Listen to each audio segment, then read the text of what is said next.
Hello guys, how are you? I hope you all are very fine. So guys, चलिए आज हम लोग start करने वाले हैं क्लास 10th का ऑर्गेनिक केमिस्ट्री, है ना, जिसका नाम है कार्बन एंड इट्स कंपाउंड। और हम लोग इसमें जनरली बात करेंगे कार्बन और उसके कंपाउंड्स के बारे में। ठीक है, तो अगर हम इसके सबसे पहले अगर इसके इंपॉर्टेंस की बात करें तो हम आप ये जान लीजिए कि आपके 10th के बोर्ड में इस चैप्टर से अच्छे खासे सवाल आने वाले हैं, है ना। और उसके अलावा आप जब 11th में जाओगे तो जो आपका जीओसी है, जनरल ऑर्गेनिक केमिस्ट्री, उसका ये फंडामेंटल होगा, है ना। और 12th में आपको तो पूरी इनऑर्गेनिक की एक किताब मिलेगी, सेकेंड पार्ट, है ना, जो कि आपको पूरी कंप्लीटली पढ़नी है। तो दैट इज अगेन वो भी इसी के बेसिस पे होगी, है ना। फंडामेंटल तो यही है। तो आपके लिए फंडामेंटल भी, ये फंडामेंटल के लिए बहुत जरूरी है और बोर्ड के लिए भी, अगर आप 10th में है तो बहुत जरूरी है। तो चलिए हम लोग स्टार्ट करते हैं, है ना। आप फटाफट से चैनल को लाइक सब्सक्राइब कर दीजिए। तो देखिए, हम लोग बात करने वाले हैं आज कार्बन एंड इट्स कंपाउंड के बारे में, है ना। तो सबसे पहले हम जरा समझते हैं कि कार्बन के बारे में थोड़ा सा अगर हम देखें तो जो कार्बन है ना, वो हमारे आसपास, जैसे अगर हम देखें बुक हो गया, है ना, हमारा जो नॉर्मल ये पेन हो गया, ये बोर्ड हो गया, या हम हो गए, कोई लिविंग ऑर्गेनिज्म हो गया, प्लांट हो गया, they all are made up of carbon. उनके अंदर कार्बन का कंपोजिशन है ना। और हमने वो पढ़ा है कि बहुत पहले पढ़ा होगा कि जब कभी भी कार्बन जलता है, combustion of carbon, then it's create what, it's produce sooty flame, है ना, ब्लैक कलर का फ्लेम। अगर वो सैचुरेटेड है अनसैचुरेटेड है उसकी अलग बात होगी। तो अब जरा समझिए कि हमारे आसपास हर तरफ क्या है, कार्बन है। हम भी कार्बन से ही मिल करके बने हैं। तो ये वर्सेटैलिटी है कार्बन की, है ना, कितना इंपॉर्टेंस है उसका कि हर तरफ। तो उसके बारे में हमको जानना भी बहुत जरूरी है। हम थोड़ा सा ये पता करते हैं। जरा देखिए, अगर हम बात करते हैं अपने इन्वायरमेंट में, है ना, अगर हम अर्थ क्रस्ट की बात करें, देखिए अर्थ क्रस्ट हैज टोटल, अगर हम बात करते हैं, ओनली 0.02% कार्बन। ये क्या सर, अभी तो आप कह रहे थे कि हर तरफ है, और अर्थ क्रस्ट में कितना है, 0.02% केवल, है ना। अब देखिए, ये भी क्या है, 0.02%। अगर हम बात करें तो in the form of minerals, in the form of minerals, minerals in the sense हम कह सकते हैं कि जैसे कार्बोनेट हो गया, है ना, कार्बोनेट। और क्या लिख सकते हैं, हाइड्रोजन कार्बोनेट, हाइड्रोजन कार्बोनेट। और हम क्या लिख सकते हैं, हमने सुना है कोल, है ना, कोल सुना है। और हम क्या लिख सकते हैं, पेट्रोल, है ना, पेट्रोलियम। तो this all are minerals which are present in the earth crust, which are the form of carbon, है ना। ये सब सारे के सारे किससे बने हैं, कार्बन से। ठीक है, तो ये हमारा पहला पॉइंट हो गया। दूसरा हम देखते हैं कि एटमॉस्फेयर में कितना है ना। देखिए, एटमॉस्फेयर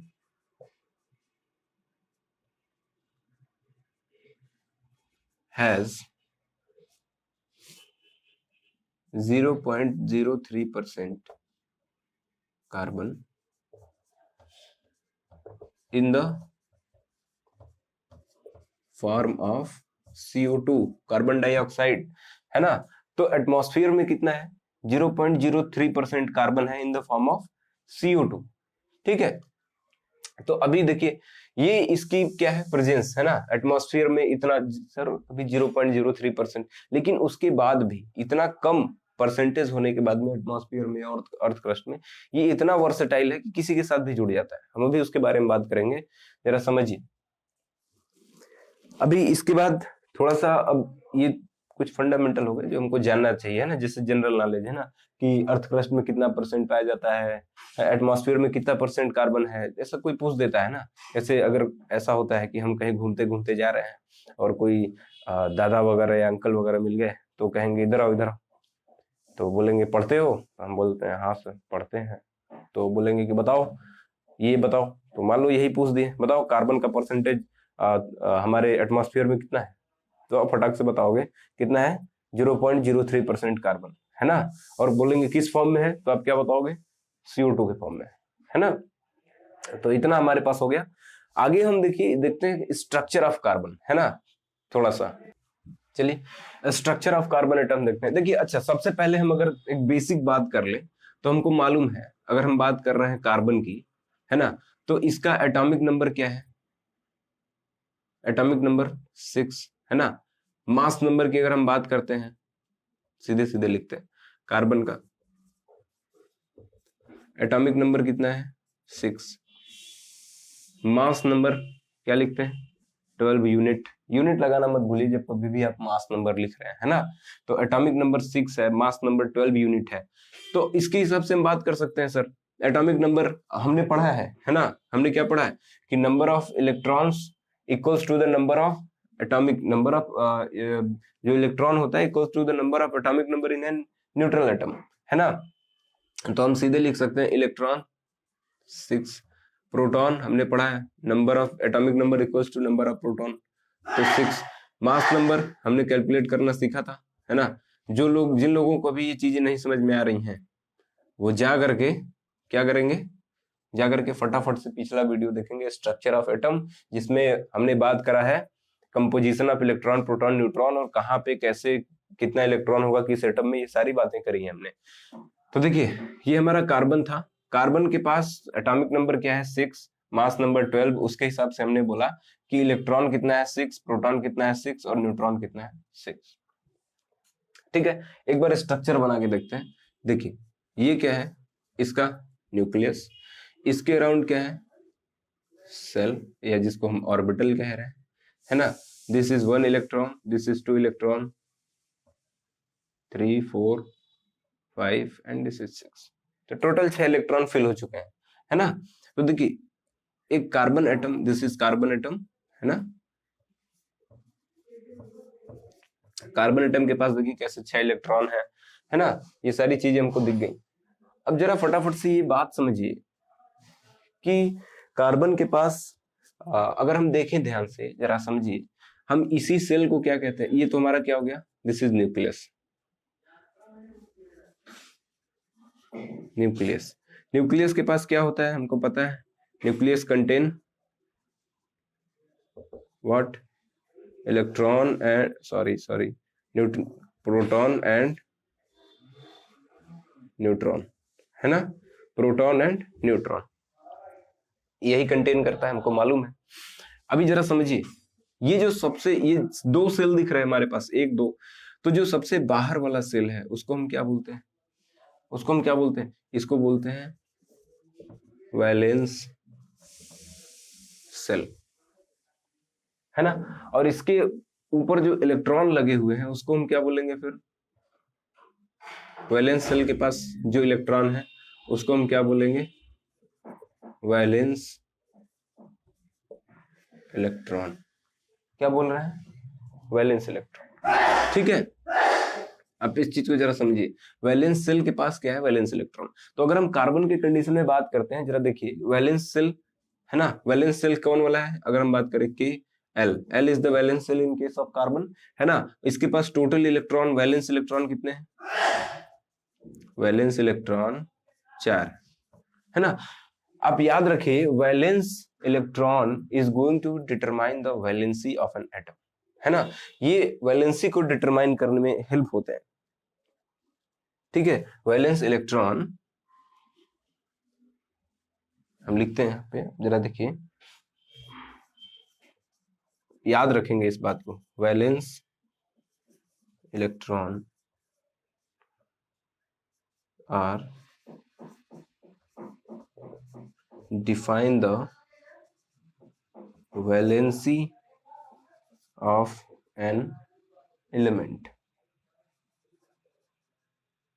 ना, किसी एलिमेंट की वैलेंसी डिफाइन होगी किससे, वैलेंस इलेक्ट्रॉन से, ठीक है। ये भी हम लोगों ने पीछे बात कर ली है, ठीक है। तो आप इस चीज को याद रखिए, ठीक। एक हम बात करेंगे कंबाइनिंग कैपेसिटी की, यहीं पे लिखते हैं हम कंबाइनिंग कैपेसिटी। कंबाइनिंग कैपेसिटी क्या होता है? कंबाइनिंग कैपेसिटी मतलब जैसे मान लीजिए एक कार्बन का एटम है ना, वो अपने साथ कितने एटम को जोड़ेगा, है ना, या कितने ठीक है, कितने एटम को जोड़ेगा, उसको हम क्या बोलेंगे? Combining capacity. ठीक है, इसी को हम क्या बोल रहे हैं? Combining capacity. अब जरा देखिए, ये कंबाइनिंग कैपेसिटी डिपेंड किस पे कर रहा है? हम थोड़ा सा इसको रिमूव करते हैं, आप इसको हटा लीजिए। देखिए, अगर हम देखें कि कंबाइनिंग कैपेसिटी डिपेंड किस पे करता है, तो हम बात करेंगे कि combining capacity depends on the valence electron, depends on valence electron. Sir ये क्या बात कर रहे हैं, है ना? अभी जरा समझो हम क्या लिख रहे हैं। कंबाइनिंग कैपेसिटी डिपेंड कर रहा है किस पे? वैलेंस इलेक्ट्रॉन पे, क्योंकि वैलेंसी डिफाइन कौन कर रहा है? Valence electron. सीधी सी बात है। ठीक है, तो इतनी चीजें तो हमको क्लियर हो जानी चाहिए कि कंबाइनिंग कैपेसिटी क्या है ना? Combining capacity is the capacity of atom to combine with another atom, है ना? तो कितने नंबर ऑफ एटम्स, कितने एटम्स के साथ वो जुड़ेगा, इस चीज को क्या बोलेंगे? Combining capacity. और डिपेंड किस पे करता है? डिपेंड्स ऑन वैलेंस इलेक्ट्रॉन, है ना? वैलेंस इलेक्ट्रॉन के ऊपर डिपेंड करेगा कंबाइनिंग कैपेसिटी कैसी होगी, है ना, कितने एटम के साथ जुड़ेगा। एक दूसरी हम बात करते हैं रिएक्टिविटी। रिएक्टिविटी क्या है सर? देखिए, रिएक्टिविटी का मतलब क्या होता है जरा समझिए। कभी भी कोई भी रिएक्शन क्यों होगा, है ना? जैसे मान लीजिए कि अगर हम हैं, है ना, और हमको क्रिकेट बहुत पसंद है, आई लाइक क्रिकेट, और मैं चाहता हूं कि आगे चल के मैं क्रिकेट ही खेलूं, है ना, तो मैं किसकी तरह बनना चाहूंगा? जरा सोचिए। हम हमेशा उसकी तरह बनना चाहेंगे जो स्टेबल है। जैसे मान लीजिए कि अगर हम क्रिकेट की फील्ड में बात करें, तो हम हमेशा बनना चाहेंगे जैसे कि हम विराट कोहली की तरह बन जाए, है ना, या धोनी की तरह बन जाए, या हम रोहित शर्मा की तरह खेलें, है ना, उसकी तरह हमारी पर्सनालिटी हो जाए, उसकी तरह हम बिहेव करने की कोशिश करते हैं। तो कभी भी जो स्टेबल एलिमेंट है ना, सारे एलिमेंट उनकी तरह बनने की कोशिश करते हैं। वैसे ही जैसे मान लीजिए कि हम बात करते हैं, जैसे कोई फिल्म स्टार है ना, हम भी फिल्म स्टार बनना चाहते हैं, तो हम क्या करेंगे? हम उसकी तरह दिखने की कोशिश करेंगे, उसकी तरह लुक बनाएंगे, है ना। तो क्योंकि वो स्टेबल है, तो हमेशा जो चीजें स्टेबल होती हैं, बाकी सारी चीजें उन्हीं की तरह बनना चाहती हैं। तो वैसे ही हमने बात करा था पिछले में कि हमारे पास ग्रुप 18, है ना, ग्रुप 18 के जितने भी एलिमेंट हैं, हीलियम, है ना, नियॉन, आर्गन, क्रिप्टॉन, है ना, जिनॉन, रुबिडियम, जितने भी हैं, इन सब की तरह क्या होंगे? बनना चाहेंगे। यानी कि सारे के सारे क्या कंप्लीट करना चाहेंगे? ऑक्टेट। सारे एलिमेंट क्या कंप्लीट करना चाहते हैं? ऑक्टेट। और इसी के चक्कर में रिएक्टिविटी होती है, रिएक्शन इसी के चक्कर में होगा। किस लिए? अपना ऑक्टेट कंप्लीट करने के लिए। सारे एलिमेंट रिएक्शन क्यों कर रहे हैं? अपना ऑक्टेट कंप्लीट करने के लिए। वो इलेक्ट्रॉन लेंगे दूसरे से, अगर उनके पास कम है तो, अगर उनके पास ज्यादा है तो किसी को दे देंगे और अपना ऑक्टेट कंप्लीट कर लेंगे, है ना। अगर मान लीजिए 10 है तो 2 दे देगा, है ना। अगर उसके पास मान लीजिए कि अगर मान लीजिए 10 है तो फिर ठीक है ना। अगर आउटर मोस्ट सेल में उसके पास कितना इलेक्ट्रॉन, अगर मान लीजिए कि उसके टोटल उसके पास 11 इलेक्ट्रॉन, तो एक दे करके अपना ऑक्टेट कंप्लीट करेगा, नियॉन की तरह, है ना। नियॉन का एटॉमिक नंबर 10 है, जैसे सोडियम करता है ना। या कहीं से इलेक्ट्रॉन ले करके अपनी ऑक्टेट कंप्लीट करने की कोशिश करेगा। तो ये हो रहा है। और हमेशा याद रखिए, लॉस और गेन कभी भी इस अंदर वाले सेल का नहीं होगा। किसका होगा? इस वैलेंस सेल इलेक्ट्रॉन का। ये इलेक्ट्रॉन यहां से निकलेगा। इस चीज की बहुत समझदारी रखिए कि जब कभी भी हम लॉस और गेन की बात करते हैं, तो ये वैलेंस सेल का इलेक्ट्रॉन निकलता है, और वह यहीं पे वैलेंस सेल में इलेक्ट्रॉन आता भी है। ये बातें हो चुकी हैं। हम आते हैं रिएक्टिविटी क्या है। देखिए, रिएक्टिविटी क्या है? It is the tendency to attain, है ना, टेंडेंसी टू अटेन या tendency to attain a complete field, attain a complete filled what? To complete filled outer cell. To complete filled outer cell, ठीक है, that is contain noble gas configuration. That is contain what? That is contain या attain, that is attain noble gas configuration. ठीक है, जो अभी भी हमने बात करी है रिएक्टिविटी का मतलब देखिए क्या है. रिएक्टिविटी मतलब tendency to attain complete outer to complete field outer shell. Tendency to attain मतलब कि उसकी कितनी टेंडेंसी. अब मान लीजिए कोई एलिमेंट है ना, जो बहुत ज्यादा टेंडेंसी हो, बहुत तेजी से अपना कंप्लीट फील्ड अपने जो आउटर सेल है उसको कंप्लीट फिल करने की कोशिश करेगा, तो उसकी रिएक्टिविटी उतनी ज्यादा होगी, है ना. तो tendency to attain complete field outer shell, that is attain noble gas configuration. और ये कंप्लीट फील्ड क्यों करना चाहता है? नोबल गैस कॉन्फ़िगरेशन बनाने के लिए. ठीक है, ये बातें नोबल गैस की ये सारी चीजें हो चुकी हैं. जाकर के एक बार पीछे पढ़ लीजिए, सारी चीजें क्लियर हो जाएंगी. ठीक है, so this is the reactivity, है ना. कोई भी एटम रिएक्टिव क्यों होगा, ये सारी बातें हो गई हमारी. अब हम फटाक से आते हैं अपने अगले पॉइंट पे, फटाफट से इसको देख लीजिए. तो चलिए अगला हम लोग स्टार्ट करने वाले हैं कंपाउंड, है ना. नेक्स्ट टॉपिक हमारे पास क्या है? कंपाउंड. अभी देखिए कंपाउंड्स कितने तरीके के हो सकते हैं. हमने एलिमेंट और कंपाउंड पढ़ लिया था. कंपाउंड दो तरीके के हो सकते हैं. एक कैसे हो? Ionic compounds,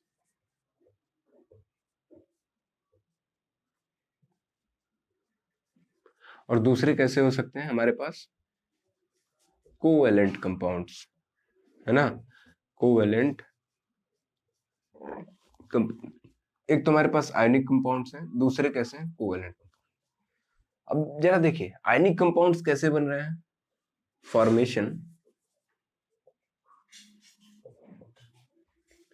by the complete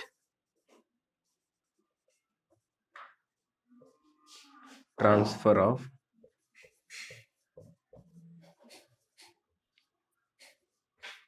valence electron. ठीक है, ट्रांसफर का यहां मतलब क्या है? ट्रांसफर का मतलब है, जरा देखिए, ट्रांसफर का दो मतलब है.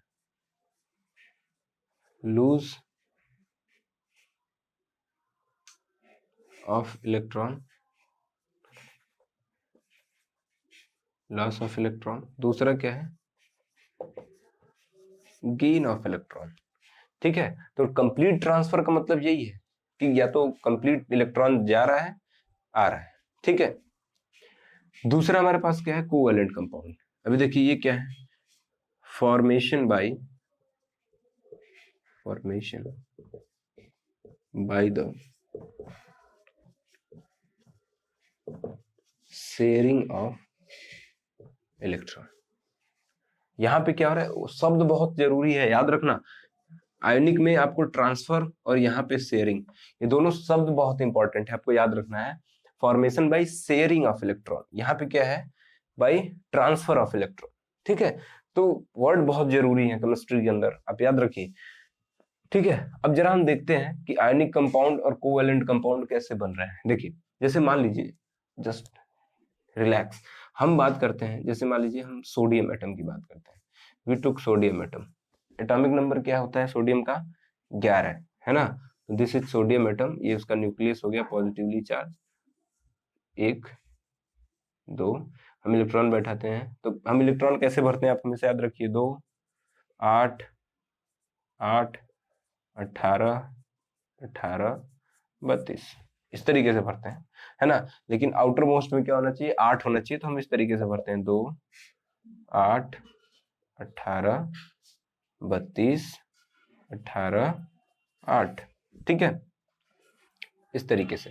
तो देखिए सबसे पहले 2, इसके पास 11 ही इलेक्ट्रॉन है, तो कितने भरेंगे? 2, ये 3 4 5 6 7 8, कितना हुआ, 1 2 3 4 5 6 7 8 है ना, ये 10 हो गया टोटल इसके पास इलेक्ट्रॉन। और 10 के बाद एक इलेक्ट्रॉन बचा है तो उसके लिए हमको, तो कितने सेल हो गए, देखिए KLM, M सेल में एक इलेक्ट्रॉन है सोडियम के पास, है ना। और दूसरा हम एग्जांपल लेते हैं क्लोरीन। देखिए क्लोरीन के पास टोटल कितने इलेक्ट्रॉन, 17 है ना, एटॉमिक नंबर 17। तो देखिए 1 2 shell, this is third shell, तो इलेक्ट्रॉन बढ़ते हैं 1 2 3 4 5 6 7 8 9 10, ठीक है। उसके बाद 11 12 13 14 15 16 17, ठीक है। अब बहुत ध्यान से देखिए, इसके पास आउटर मोस्ट सेल में इलेक्ट्रॉन कितने हैं, 1। इसके पास आउटर मोस्ट, इसमें भी KLM, ठीक है। इसके पास कितने हैं, 7। देखिए वैलेंस सेल में,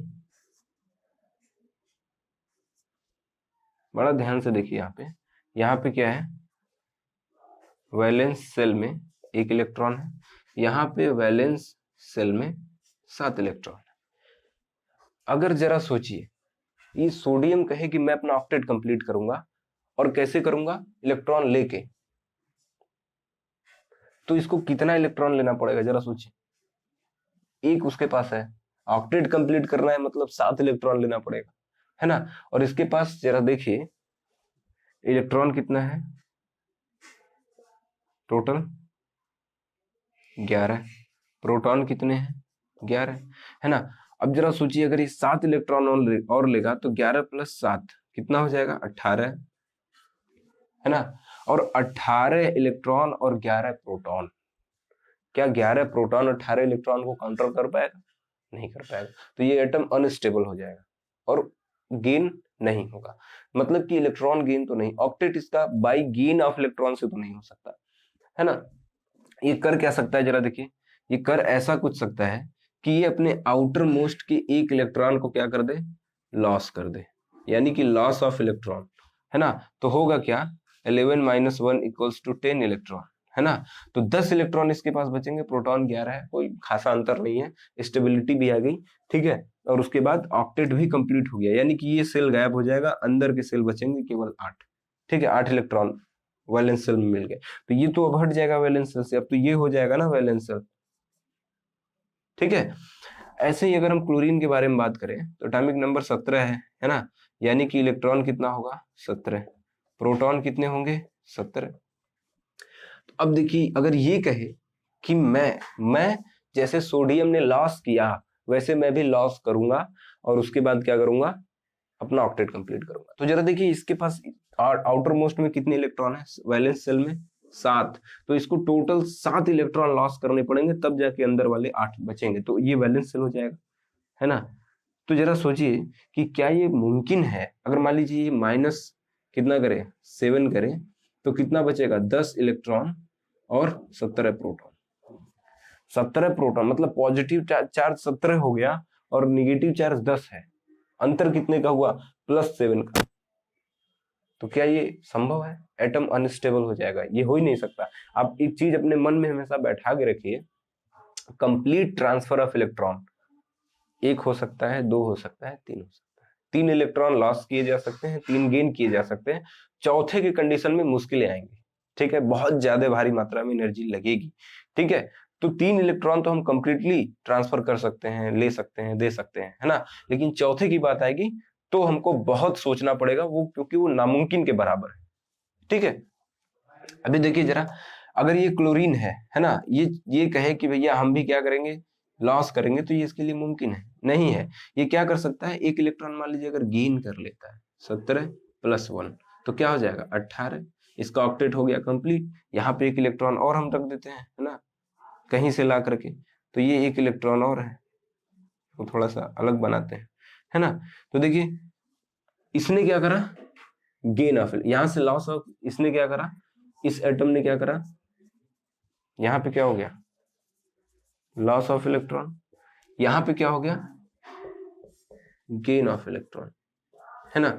यानी कि जो इलेक्ट्रॉन सोडियम ने लॉस करा, क्लोरीन ने उसी इलेक्ट्रॉन को गेन कर लिया और दोनों के बीच में दोनों मिल करके एक आयनिक कंपाउंड बना लिए, और उस आयनिक कंपाउंड का नाम हम क्या देते हैं, NaCl, जिसको हम क्या बोलते हैं, टेबल साल्ट,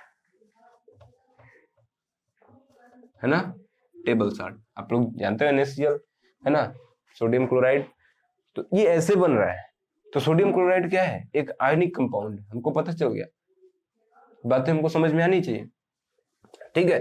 तो this ionic compounds are form by the transfer. तो देखिए कंप्लीट ट्रांसफर हो रहा है, यहां से इलेक्ट्रॉन निकल के इसके पास चला गया, ऐसा नहीं कि इलेक्ट्रॉन अभी इधर उधर घूम रहा है, नहीं, इसी में गया, ठीक है, और इसमें कंप्लीट ट्रांसफर हुआ, तो इसलिए हम इसको क्या बोल रहे हैं, आयनिक कंपाउंड, ठीक है। तो आप हमेशा याद रखेंगे आयनिक कंपाउंड जो बनेंगे वो कैसे बनेंगे, by the complete transfer of electron, है ना। यहाँ पे लॉस और गेन होगा।